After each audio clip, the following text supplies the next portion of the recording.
साथियों, हमारे साथ में प्रमोद प्रधान जी हैं। प्रमोद प्रधान जी सीटू के राष्ट्रीय सचिव हैं और मध्य प्रदेश की जो सीटू की राज्य कमेटी है उसके महासचिव हैं। 20 मई को देशव्यापी हड़ताल का आह्वान किया है ट्रेड यूनियनों ने। क्यों ये हड़ताल कर रहे हैं और क्या इसके मुद्दे हैं? देखिए साथियों, आपको शहीद आजम भगत सिंह के बारे में तो जानकारी है ही, और उन्होंने फांसी का फंदा चूमा। उससे पहले उन्होंने जो असेंबली में बम फेंका था, उस बम के बारे में आपको शायद जानकारी होगी या नहीं होगी। उसमें दो मुद्दे थे। एक था उस समय की अंग्रेज़ों की सरकार सेफ्टी बिल लाना चाहती थी, जिस सेफ्टी बिल के आधार पर पूरे देश के अंदर जिसको मर्जी चाहे उठा के बंद करना, सुरक्षा मतलब देश की सुरक्षा खतरे में, और देश की सुरक्षा मतलब अंग्रेज़ों की सुरक्षा। और दूसरा था ट्रेड डिस्प्यूट एक्ट, जो मजदूरों को पूरी तरीके से गुलाम बनाने की बात थी। तो शहीद आजम भगत सिंह ने अपने साथियों के साथ चर्चा करके पाया कि अगर ये ट्रेड डिस्प्यूट एक्ट आ गया तो हिंदुस्तान का मजदूर गुलाम, देश हम तो देश को तो गुलाम बना रखा है उन्होंने, लेकिन पूरी तरीके से गुलाम हो जाएगा। और इसलिए वो उस दिन असेंबली में पेश कर रहे थे बिल को, इसलिए उन्होंने तय किया कि ये बहरों को सुनाने के लिए आवाज़ करने वाला बम फेंका जाए। तो ये इसलिए मैंने आपको जानकारी दी कि मज़दूरों के अधिकारों के मामले में हमारी आज़ादी के आंदोलन में किस तरीके का सोच था और किस तरीके से क्रांतिकारियों ने लड़ाई लड़ी। पर बड़े दुर्भाग्य की बात है कि आज हमारे देश के अंदर जो अंग्रेज जो ट्रेड डिस्प्यूट एक्ट ला रहे थे, उससे भी खतरनाक कानून आज भारतीय जनता पार्टी की केंद्र की सरकार ला रही है। और आपकी जानकारी में है कि जब कोरोना महामारी का दौर चल रहा था और जब पूरी हिंदुस्तान के अंदर बल्कि पूरी दुनिया के अंदर जो मेहनत का स्वभाव है वो परेशानी में था, और विशेषकर हिंदुस्तान में आपने देखा हज़ारों लोग, लाखों लोग सैकड़ों हज़ारों किलोमीटर पैदल चल चल के अपने घर तक गए हैं। कितना बुरी स्थिति बनी, काम नहीं था, ये नहीं था। अब इस पूरे दौर के अंदर पूरी जो परिस्थिति बनी उसके अंदर उन्होंने उसका फ़ायदा उठाकर पूरी तरीके से कोरोना महामारी के बाद ये दो तरीके के हमले बोले। एक, किसानों पर जो काले कृषि कानून आए थे और संसद में पार करा लिया गया, और दूसरा ये लेबर कोड, श्रम संहिताएं।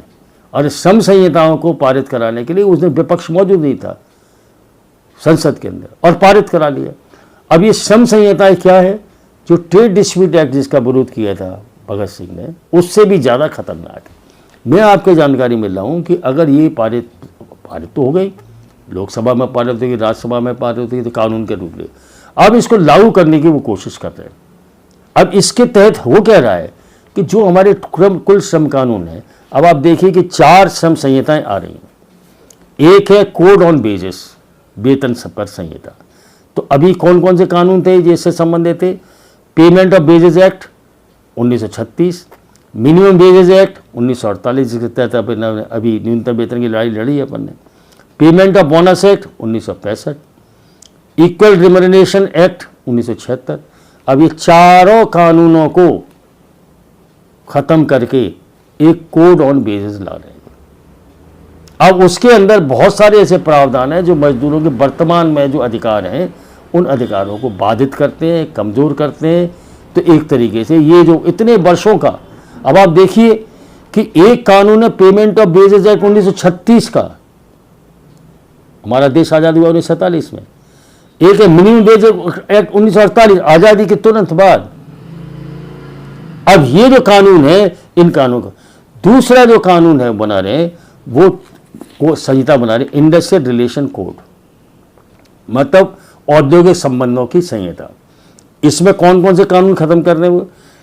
ट्रेड यूनियन एक्ट 1926 अंग्रेजों ने बनाया के ज़माने में हमारे पुरखों ने लड़के हासिल किया था। Industrial employment standing order act 1946 आज़ादी से पहले हासिल कर लिया था हमारे पुरखों ने। इंडस्ट्रियल डिस्प्यूट एक्ट 1947 ये भी हमारे पुरखों ने हासिल कर लिया था। और इस तरीके से ये जो पूरा है, इन कानूनों को, जितने महत्वपूर्ण कानून है जो मजदूरों का अधिकार देते हैं, उनको ख़त्म करके तो ये एक और बिल ला रहे, इंडस्ट्रियल रिलेशन पर कोड ला रहे। तीसरा, कोड ऑन सोशल सिक्योरिटी। इसमें क्या है? एम्प्लॉयमेंट कंपनसेशन एक्ट 1923 आप सुनते जाइए। Employment state insurance act 1948, employees provident fund and miscellaneous provision act 1952, employment exchange act 1959, maternity benefit act 1961, payment of gratuity act 1972, the cine worker welfare act 1981, building and other construction workers welfare cess act, निर्माण मजदूरों का 1996, the unorganise workers social security act 2008। मतलब ये असंगठित क्षेत्र मजदूरों के welfare से संबंधित, तो सामाजिक सुरक्षा से संबंधित जितने कानून थे इनको सबको करके क्या ला रहे, चौथी ला रहे कोड ऑन सोशल सिक्योरिटी, यानी इन सारे कानूनों को पूरा समाप्त हो जाएगा। और इसके अंदर कितने खतरनाक प्रावधान है वो बाद में हम लोग एक एक पर वीडियो जारी करेंगे, बताएंगे। लेकिन इसके ये पारित होने से मजदूरों को अब ये जो अधिकार मिल रहे हैं, कानून में जो अधिकार हैं वो मिलते नहीं हैं, लड़ना पड़ता है हमको, उसके लिए नौकरियां जाती हैं। तो कानून है तो पालन नहीं होता, और अब ये कानून ही नहीं रहेंगे तो क्या परिस्थिति बनेगी आप इसे समझ लीजिए। एक और है 4, occupational safety health and working condition code 1928, मतलब जो व्यावसायिक सुरक्षा, काम करने के दौरान सुरक्षा, स्वास्थ्य और उसके संबंध में जो कानून थे उसको सबको समाप्त करके एक संहिता बना रहे हैं। इसमें कौन कौन से एक्ट खत्म हो रहे हैं? फैक्ट्री एक्ट 1948, जिससे फैक्ट्री के अंदर कार्ड मिलना, अपॉइंटमेंट लेटर मिलना, फैक्ट्री के अंदर सुरक्षा का मामला, एग्जॉस्ट फैन लगाएगा कि नहीं लगेगा, क्या कितना होगा, कैसी मतलब वर्क प्लेस होगा, सारी चीज़ें उसके अंदर। माइंस एक्ट, खदानों में काम करने वाला 1952, dock workers safety health workers act बंदरगांव का 1986, building and other construction regulation employment and condition service 1996, plantation labour act 1951, contract labour regulation abolition act 1970, कारखाने में जो ठेका मजदूर जो काम करते हैं उनकी वर्किंग कंडीशन को दुरुस्त करने और सेवा शर्तों के बारे में कानून। The inter state migrant worker, मतलब प्रवासी मजदूरों को के लिए कानून था, हालांकि लागू नहीं करते थे उसको, लेकिन था। वर्किंग जर्नलिस्ट, पत्रकारों के लिए जो कानून था वो भी था। मोटर ट्रांसपोर्ट वर्कर्स एक्ट वो भी। सेल्स प्रमोशन एम्प्लॉइज, मतलब मेडिकल रिप्रेजेंटेटिव, और beedi and cigar, cine workers and cinema theatre workers act, ये सारे कानूनों को ख़त्म करके एक बना रहे हैं occupational safety health and working condition code 1900। ये कानून बने क्यों? एक नंबर, कारखाने के अंदर कारखाने के मालिक दादागिरी कर रहे थे, पूरा गुलामी थोपे हुए थे, तो लोग लड़ के अधिकार प्राप्त किया उन्होंने, पेमेंट का, बोनस का, ग्रेच्युटी का, ईएसआई का, पीएफ का, और साथ साथ में सुरक्षा के इतने प्रावधान। और फिर जब मजदूर काम करता है, अलग अलग मजदूर की अलग अलग कंडीशन है। जैसे खदान में जो काम करता है मजदूर, उसकी वर्किंग कंडीशन, और कारखाने में जो काम करता है मजदूर तो मजदूर है, उसकी वर्किंग कंडीशन फर्क है। तो खदान में काम करने वाले मजदूर को कैसे सुरक्षा मिले, उसके लिए माइंस का। तो अलग अलग इलाकों के अंदर हमारे मजदूरों के आंदोलन में संघर्ष कर करके उनकी सुरक्षा के लिए और उनके अधिकार के लिए कानून अब इन्होंने पूरे खत्म कर दिए इनको। और अभी आपकी जानकारी में होगा कि इसके साथ साथ में ये जो पूरा कानून बन रहे हैं, तो उन सारे कानूनों के साथ में अभी सरकार ने 2016-17 में 12 अन्य श्रम कानूनों को ख़त्म किया है, ख़त्म ही कर दिया उनको। ये तो कोड में शामिल किए हैं, इनको तो ख़त्म कर दिए। तो उनके अब इसका मतलब क्या हुआ, कुल मिला के ये जो है कि कारखानों के अंदर जो कानून थे लेकिन कारखाने के मालिक लागू नहीं करते थे, तो उसको कहते थे गैर कानूनी रूप से कानून का उल्लंघन कर रहे हैं, तो अपराध की श्रेणी में आता। अभी भारतीय जनता पार्टी की सरकार ने कारखाने के मालिकों पर जो प्रावधान ऐसे थे श्रम कानूनों के तहत जिनसे उनको सजा का प्रावधान था, आपकी जानकारी मिली, उनको जहाँ जेल के प्रावधान थे सब समाप्त कर दिए सरकार, जिन जिन एक्ट में प्रावधान थे। बाद में कभी कोड बनाएंगे अलग, क्योंकि एक ही इसमें वीडियो में पूरा लाना संभव नहीं, पर मैं मोटे तरह बता रहा हूँ कि जितने उल्लंघन करते थे कारखाने के मालिक श्रम कानूनों का, और उसमें जहाँ आर्थिक दंड के साथ साथ सजा का प्रावधान था, तो सजा के सारे प्रावधान खत्म कर दिए। और भारतीय न्याय संहिता, पहले CRPC IPC थी, अभी आपको पता है कि उन्होंने भारतीय न्याय संहिता सारे कानून को नया, तो उसकी धारा 111, उस धारा 111 में लिखा है कि अगर मान लीजिए आप मिलके, अगर वो भी गए ज्ञापन देने गए, सब लोग मिलके, अभी ज्ञापन देने गए मिलके, तो कह रहे हैं और आप हड़ताल की तो बहुत बड़ी बात हो गई, तो ये सामूहिक अपराध है, और इस सामूहिक अपराध में आपको सजा का प्रावधान है जेल में। क्या हुआ इसका मतलब? कारखाने के मालिक जो अपराध कर रहे हैं और पुराने कानूनों में उनको सजा के जो प्रावधान थे वो खत्म, और कारखाने के मालिक और अपनी लूट के खिलाफ मजदूर जो लड़ने का जो उसका बुनियादी अधिकार था, ट्रेड यूनियन का अधिकार था, संवैधानिक अधिकार है, उस अधिकार का उपयोग करेगा तो उसको सजा। अब ये है मोटे तौर पर ये फॉर्मूला। तो एक तो ये पूरी परिस्थिति बन रही है, और इस पूरी परिस्थिति के अंदर आज की तारीख में ना तो यूनियन बनाना संभव होगा, यूनियन अगर बना लेंगे आप, यूनियन चलाना संभव नहीं होगा। ऐसे ऐसे अधिकार दे दिए, रजिस्ट्रार ऑफ ट्रेड यूनियन को अधिकार दे दिया कि वो यूनियन रजिस्टर करे तो करे, रजिस्टर्ड यूनियन को कभी भी निरस्त कर सकता है। और यूनियन बनाने के लिए आपको पहले 7 मजदूर यूनियन बना लेते थे, ट्रेड यूनियन एक्ट में था कोई 7 मजदूर, तो 7। और कई आपको प्राइवेट कारखानों में आपको अनुभव होगा कि जहां मजदूर यूनियन बनाने की पहल करता है, कारखाने के मालिक को पता पड़ जाता है, तो वो यूनियन तो पहले बनती है, बाद में उससे पहले नौकरी से निकाल देते। अब क्या कर दिया इन्होंने? यूनियन बनाने के लिए 10% मिनिमम, और उसके बाद यूनियन बन जाएगी तो आपको बातचीत करने के लिए कारखाने का मालिक बाध्य नहीं है आपसे, उसके लिए फिर आप 50% से ज़्यादा है, 20% है तो नेगोशिएशन की आपको स्टेटस मिलेगा, 50% है तो आप सोल एजेंट हो जाएंगे, मतलब आपसे बात करेगा जरूरी नहीं है।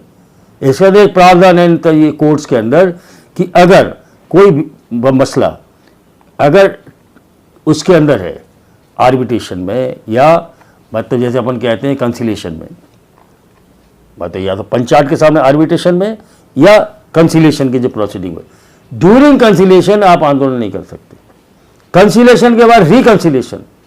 और इसके लिए पूरे मुद्दों को, आज अगर आप कोई मुद्दा उठाना चाहे तो ऑनलाइन, आम मजदूर ऑनलाइन, मतलब आप मांग पत्र दो तो ऑनलाइन, अगर कारखाने के अंदर आपकी पिटाई कर रहा है, आपको तनख्वाह नहीं दे, ऑनलाइन, मतलब ये ऑनलाइन। और ऑनलाइन में क्या हस्तक्षेप करेंगे वो तय करेगी।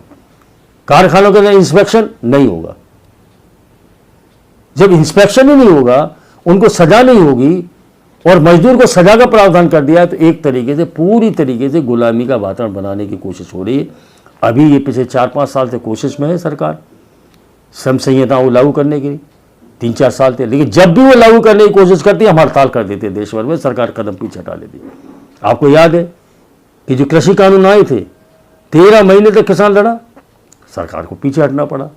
अभी इनको पिछले 2-3 साल से इसको लागू करने की कोशिश कर रहे हैं, हम हड़ताल करते हैं, सरकार लागू करने से हिचकिचा जाती है।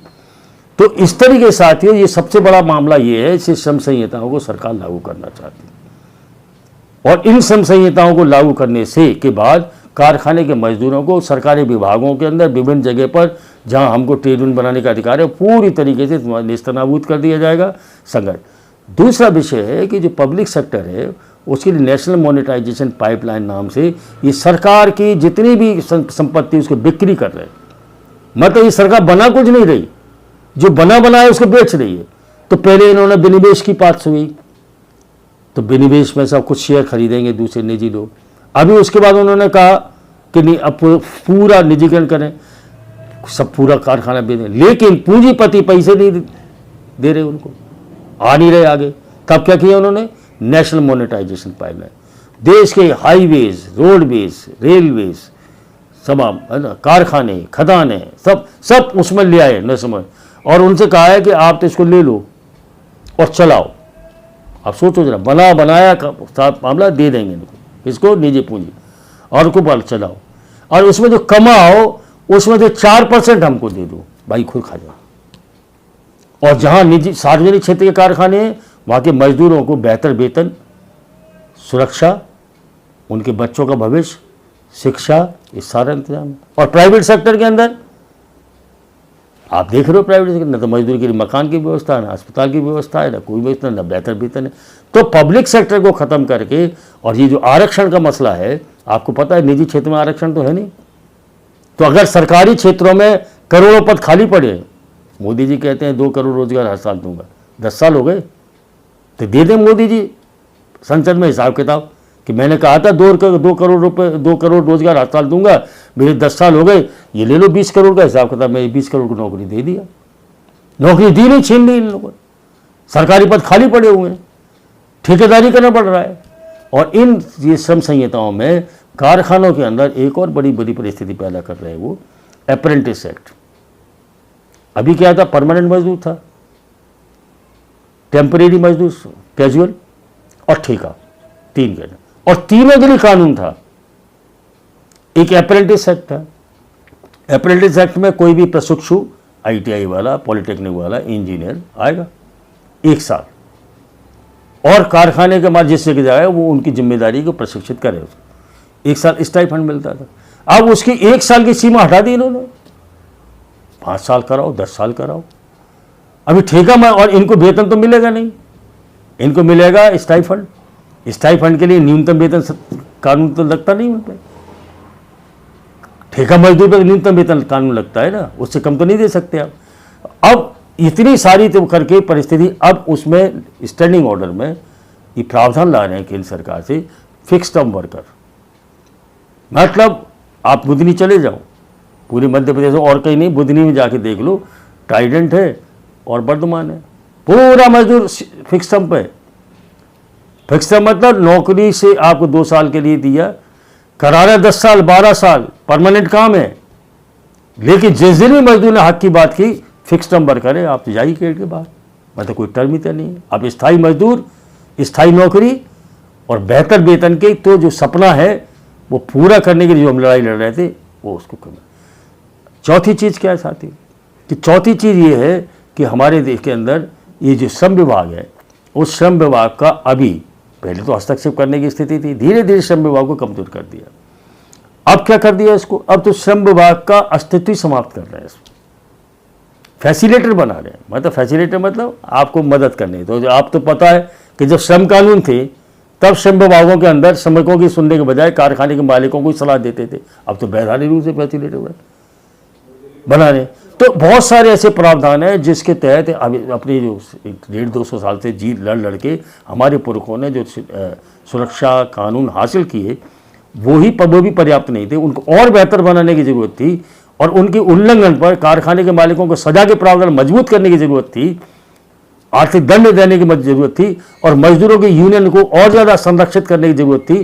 तो बजाय सरकार ने उल्टा किया। तो साफ है कि ये सरकार कॉरपोरेट्स की सेवा के लिए कुल के नंगे रूप से काम कर रही है और मेहनत कशों को, मजदूर वर्ग को पूरा गुलाम बना रही है। एक और दूसरा, अब मजदूरों को ये मुद्दे समझ में ना आए, महंगाई समझ में ना आए, शिक्षा समझ में ना आए, पढ़ाई समझ में ना आए, रोजगार न समझ में आए, उनके कानून खत्म हो रहे ये समझ में, तो वो पूरा हिंदू मुसलमान, हिंदू राज के नाम पर कर। इसका मतलब क्या, ये दोनों चीज़ें मिलकर चल रही। कॉरपोरेट्स की सेवा करने वाले, अभी मध्य प्रदेश में देखा आपने, मोहन यादव की सरकार ने ग्लोबल इन्वेस्टर समिट की, पूरे भोपाल को हजारों करोड़ खर्च कर दिया सरकार, कारखाने के मालिकों की से उसके लिए दौड़ के जमीनें दे रहे हैं, छूटें दे रहे हैं। और मजदूर जो लाख करोड़ों मजदूर है मध्य प्रदेश में, उनके मजदूरों के संगठनों से तो मिलने की आपको फुर्सत नहीं। शिवराज सिंह को भी फुर्सत नहीं थी, आपको भी फुर्सत, अब मिलने नहीं चाहते। न्यूनतम वेतन वाला घपला होगा, आप बोलना नहीं चाहते। कोर्ट के निर्णय के बाद न्यूनतम वेतन को लागू करने की स्थिति आ गई, आप लागू नहीं करा रहे उसको। मतलब ये जो तस्वीर आ गई है, और बस हिंदू मुस्लिम करके लोगों की चेतना को मूल मुद्दों से हटाकर दूर हटा दें और आपस में टकराव की स्थिति पैदा कर दें। इसी साथियों, हम लोगों ने तय किया है पूरे देश भर में कि ये जो हमारे पुरखों ने लड़ के जो हमें अधिकार दिलाई, हमारे पुरखों ने बहुत कुर्बानियाँ दी। अब अगर अंग्रेजों ने उनको कुचलने की कोशिश की तो शहीद आजम भगत सिंह जैसे नौजवानों ने बम फेंक के और पूरी तरीके से अपने आप को फांसी के फंदे को भेंट कर दिया, अपने आप को चढ़ा दी। तो अगर हमारे पुरखों ने लड़ लड़ के समझो ये अधिकार हासिल किए, उनके लिए कुर्बानियाँ दी, तो हमारी पीढ़ी का ये दायित्व है कि ये अधिकारों को हम सुरक्षित रखें, आने वाली पीढ़ी के लिए और कुछ मजबूत अधिकार दिलाएं। इसलिए 20 मई की हड़ताल हम कर रहे हैं कि ये जो अधिकार छीनना चाहते हैं, मजदूरों को गुलाम बनाना चाहते हैं, हम ये छीनने नहीं देंगे, गुलामी स्वीकार नहीं करेंगे। आने वाले दिनों में मजदूरों और किसानों का गठबंधन बना के और संघर्ष पूरे प्रदेश देश के अंदर मजदूर मेहनत कशों का संघर्ष, संपदा पैदा करने वाले तबकों का संघर्ष तेज करेंगे और कॉरपोरेट परस्त लूट की नीति और फूट की राजनीति इसको परास्त करेंगे। इसे 20 मई की हड़ताल का ये महत्व है। आपसे अपील है कि अगर आप ये महसूस करते हैं कि ये तो बहुत बड़ी गुलामी का दौर आने वाला है, तो इसको रोकने के लिए आप भी इसके अंदर शामिल होंगे, ऐसा मुझे भरोसा है। बहुत बहुत धन्यवाद।